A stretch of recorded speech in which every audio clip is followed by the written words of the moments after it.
Greetings, everyone. Well, Mighty Marvel Mania continues. Yes, more Marvel cartoons on DVD. Let's see what I got this time, today, on the Multimedia Chronicles.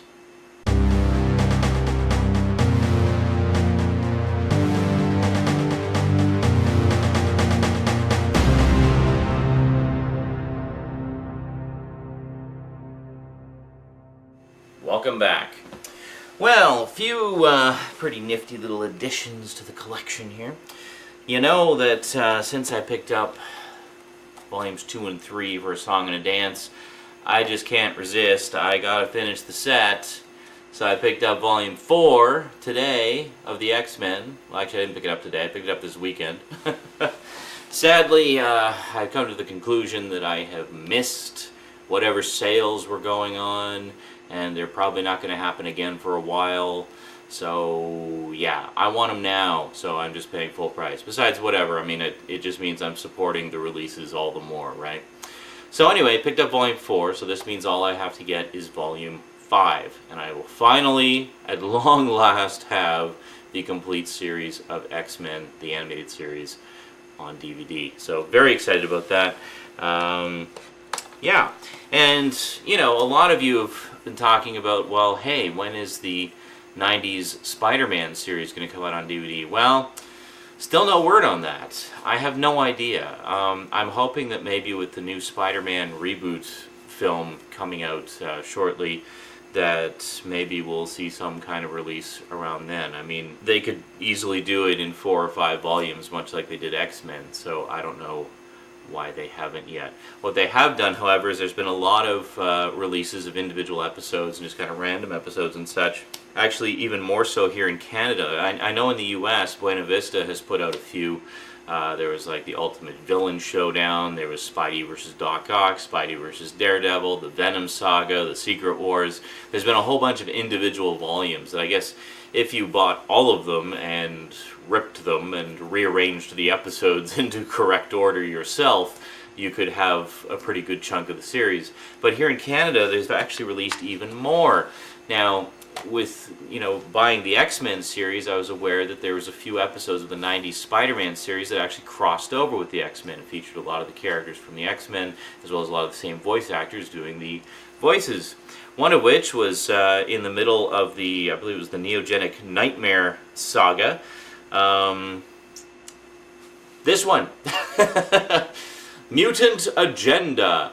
Now this is a collection of, I believe, 4 or 5 episodes.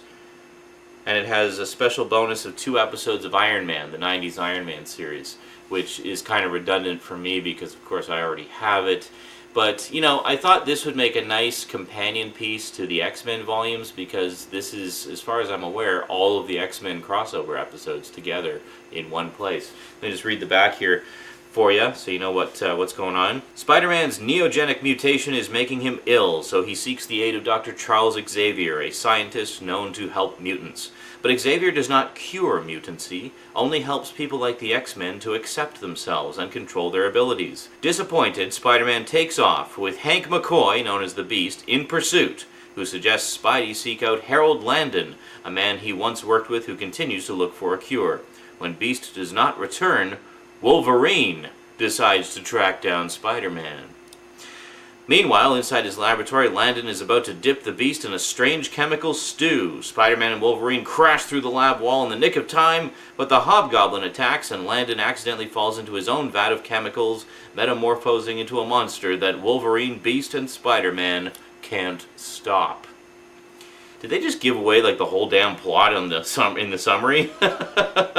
And they lived happily ever after. The end. Now you don't have to buy the DVD.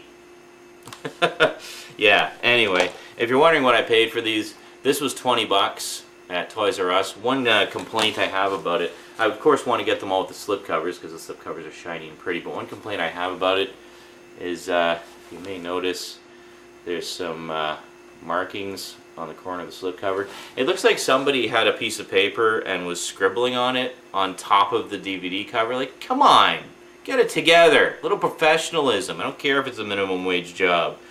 Yeah, so they had 2 copies of this, and the other one the side was looking a little natty, so I basically decided to go with this one. I didn't even notice this particular flaw until I got it home and unwrapped it, but whatever. I'm not a super perfectionist, anal retentive type, so you know, it's mainly going to be facing spine out anyway, so I'm not too concerned about it. I guess just to give you a look at the inside again, there's really nothing special. You know, we got, this one has 14 episodes. Most notably, it has Proteus, the two-parter, Sanctuary two-parter, and Beyond Good and Evil, the four-parter with Apocalypse.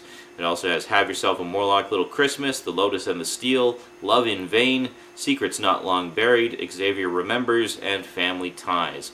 So that takes us up to episode 62 of the 76. And then inside, we can have an ad for Blu-ray. Why are you wasting your money on our DVDs? Buy our Blu-rays, they're more expensive. And then just the plain, boring, nothing labels that all the volumes of the X-Men have. Yeah, I don't know why Buena Vista's been cheaping out with their disc labels lately. I mean, you know, again, you looked at the Fantastic Four, the 90s Fantastic Four set that they put out. It's beautiful. It has really nice artwork on it. And then this one here was actually $5 at Walmart. So not too shabby at all. You get 100 minutes total running time. So I guess it's 3 episodes of Spider-Man and 2 episodes of Iron Man. I don't know why they put so many episodes of Iron Man on there. And see, look at this. This bargain basement Canadian release actually has proper disc art on it, which is actually kind of snazzy. It's very, very pretty, and it's even in a red case. You know, it's very cool. Yeah, this was put out by Morningstar Entertainment, and they've actually put out a whole bunch of volumes of this. They also re-released. There was a series of VHS tapes of a lot of the old '60s Marvel cartoons, not the complete series of them, but selected episodes from them. And they recently did DVD re-releases of most, if not all of those.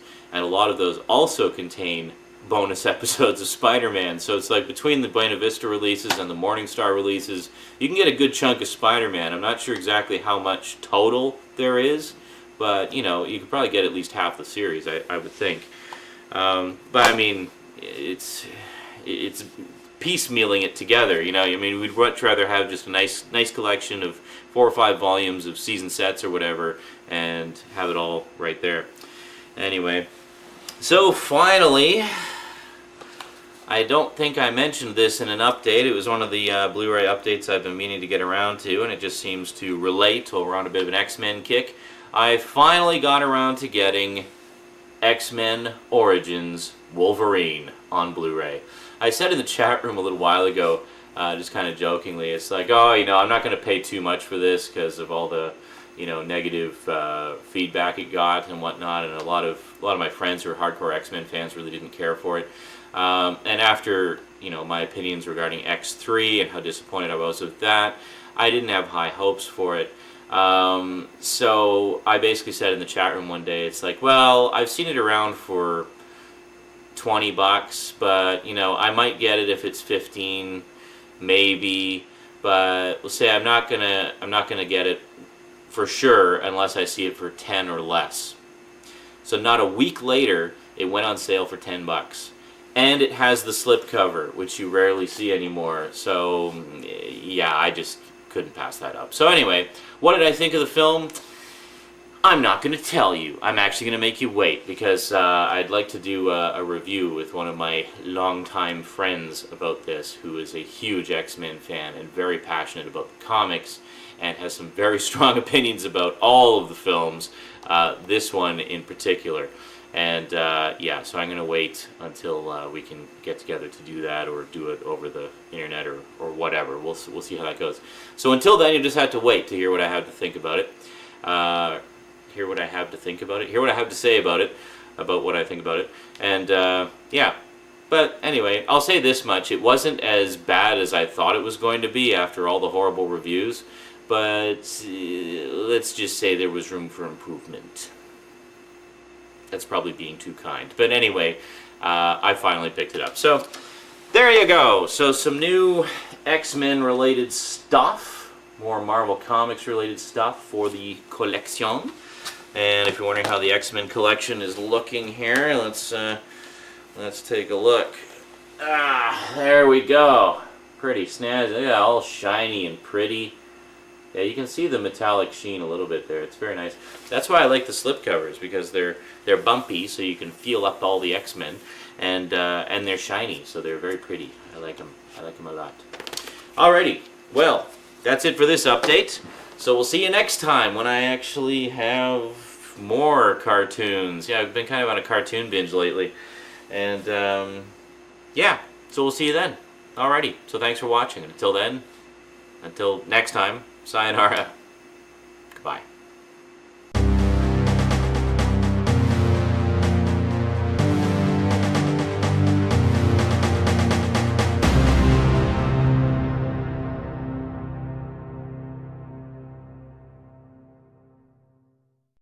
Oh, I kind of cheaped out on the... Yeah, I didn't really show you much about the Blu-ray, did I? I showed you the packaging of the DVDs, but it's like, yeah, Blu-ray, whatever. Yeah, okay, well, let's take a look here. So we got the beautiful slipcover, real quick, very nice. I really liked Liev Schreiber, I can never pronounce his name. Awesome actor. I really enjoyed him in everything, and I think he was one of the stronger aspects of it, just his casting as Sabretooth. And then the main cover is basically exactly the same. And then inside, it's actually a, here we go, a 2-disc set. So this is just the digital copy, which of course I'll never use, and this is the Blu-ray disc proper. And then inside we have a just a thing for the digital copy, which I think might actually already be expired. I think it's so stupid that the digital copies expire. Like, does that not kind of... Are they just trying to kill the used DVD market, seriously? Or used Blu-ray market? Well, just the used market in general. I hate that. By the same token, I've always hated when they have website-based bonus content for DVDs. So it's like, you know, bonus DVD-ROM content accessible through your browser. And I'm like, okay, how long is that website going to be available? If I buy this DVD 20 years from now, is that website still going to be available? Will I still have access to that content? No! Put all the fucking content on the disc! Sorry. Anyway... That's always been a pet peeve of mine. Can you tell? Alright, so what do we got here? This is absolutely loaded with extras. So we have the Roots of Wolverine, a conversation with Stan Lee and Len Wein, which is very cool because, you know, those are two of my all-time favorite comic book creators right there. Len Wein basically did was the creator of Swamp Thing, which, you know, I love. So it was very cool to see the two of them talking. Wolverine Unleashed, the complete origins featurette, Weapon X Mutant Files, the thrill of the chase, the helicopter sequence, Ultimate X Mode bonus view, X Connect, the director's chair, pre-visualizing Wolverine, and X Facts trivia track, deleted and alternate scenes with commentary by Gavin Hood, who was the director, by the way. Fox Movie Channel presents world premiere, audio commentary by director Gavin Hood, audio commentary by producers Lauren Schuler-Donner and Ralph Winter, and BD Live Lookup, powered by IMDb. Oh yeah, I heard about that. Something where they linked it up to IMDb somehow. I haven't really explored that at all. I mean, if I want to look up stuff on IMDb, I just go to IMDb. I don't know why my Blu-ray has to do that for me. Very strange. Anyway, a pretty good extras package, whether you love or hate the movie or are indifferent about it. You know, lots of cool stuff, and I mean, even if you don't like the movie, there is some cool stuff there about the comic book character that you probably will find interesting. Like the conversation with Stan Lee and Len Wein alone is, you know, if that was the only extra on here, I would be perfectly happy with that, because it's a great conversation that they have about the creation and origins of the original comic book character, and very cool. All right, now I'm definitely done, so we'll see you next time. So until then, thanks for watching, and sayonara.